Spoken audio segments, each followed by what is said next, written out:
ವಕ್ರತುಂಡ ಮಹಾಕಾಯ ಕೋಟಿ ಸೂರ್ಯ ಸಮಪ್ರಭಾ ಅವಿಘ್ನಂ ಕುರು ಮೇ ದೇವ ಸರ್ವಕಾರ್ಯೇಷು ಸರ್ವದಾ. ನಮಸ್ತೆ.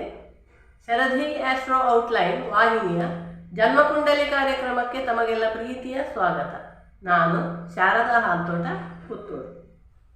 ಮಿತ್ರರೇ, ಹಿಂದಿನ ಕಾಲದಲ್ಲಿ ಸಮಯವನ್ನು ತಿಳಿಯುವ ಗಂಟೆಗಳಿರಲಿಲ್ಲ. ಆದರೂ ಜನರು ನೆರಳು ಬೆಳಕನ್ನು ಗಮನಿಸಿ ಸರಿಯಾದ ಸಮಯವನ್ನು ಪಾಲಿಸ್ತಾ ಇದ್ದರು. ಪ್ರಕೃತಿಯನ್ನು ಅವಲಂಬಿಸಿಯೇ ಕೃಷಿ, ಬೇಸಾಯ ಇನ್ನಿತರ ಚಟುವಟಿಕೆಗಳನ್ನು ನಡೆಸುತ್ತಿದ್ದ ಕಾಲ.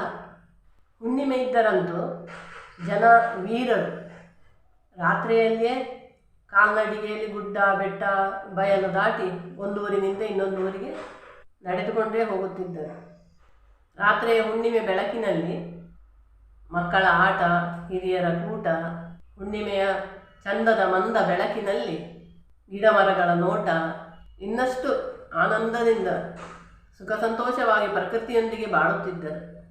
ಈಗಿನ ಆಧುನಿಕ ಯುಗದಲ್ಲಿ ಪ್ರಕೃತಿಯೊಂದಿಗಿನ ನಮ್ಮ ಬೆಸುಗೆ ಕಡಿಮೆ ಆಗ್ತಾ ಬಂದಿದೆ.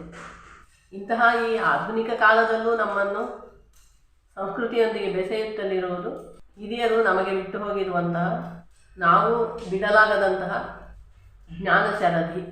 ಅದರಲ್ಲಿ ಒಂದು ಜ್ಯೋತಿಷ್ಶಾಸ್ತ್ರ.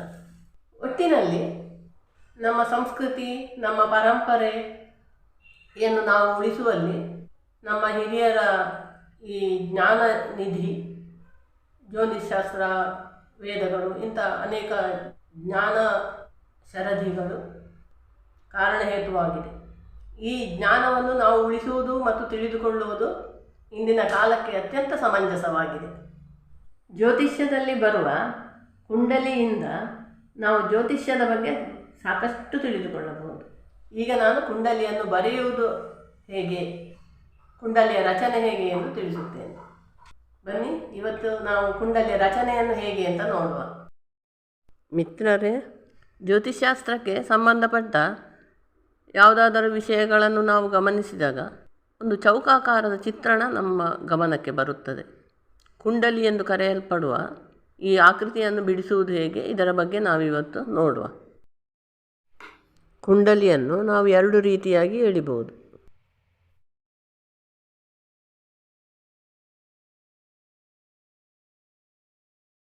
ಮಿತ್ರರೇ, ಚೌಕದ ಅಳತೆಯನ್ನು ನಾವು ನಮಗೆ ಬೇಕಾದ ರೀತಿಯ ಚೌಕವನ್ನು ಎಳಿಬೋದು.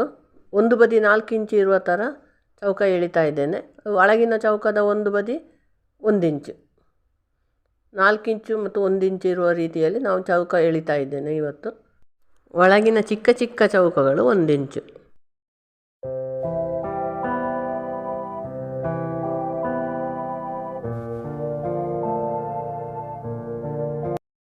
ನಾಲ್ಕು ಬದಿಯಲ್ಲೂ ಮಧ್ಯದಲ್ಲಿ ಒಂದೊಂದು ಗೆರೆ ಎಳಿಬೇಕು.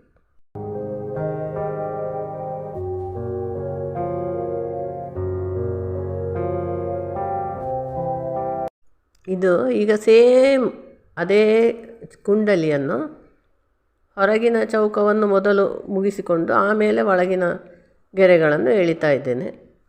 ಅಳತೆ ಎಲ್ಲ ಒಂದೇ, ಅದು ಅದೇ ಕುಂಡಲಿ ಇಲ್ಲಿ ಇನ್ನೊಮ್ಮೆ ಎಳಿತಾ ಇದ್ದೇನೆ.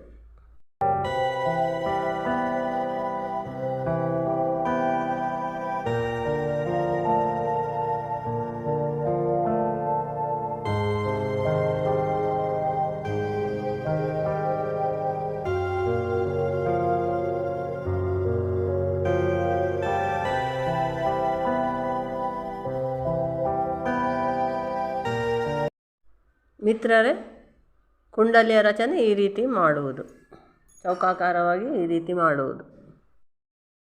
ಕುಂಡಲಿಯ ಪರಿಚಯ ಅಂದರೆ 12 ಚೌಕಗಳ ಪರಿಚಯ.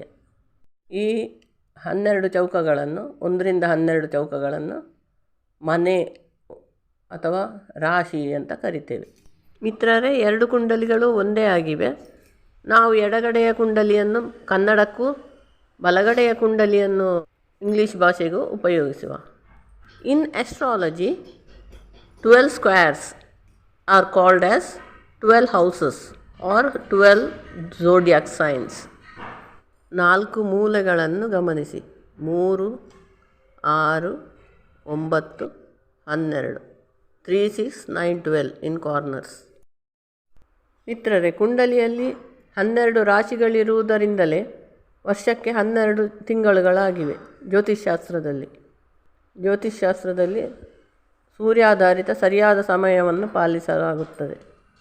Because kundli is divided into 12 parts or 12 houses, there are 12 months in 1 year according to astrology. Astrology follows an accurate time depending on sun. ಈ ಬಗ್ಗೆ ನಾವು ಹೆಚ್ಚಿನ ಮಾಹಿತಿಯನ್ನು ಮುಂದಿನ ವಿಡಿಯೋಗಳಲ್ಲಿ ತಿಳಿಯೋಣ.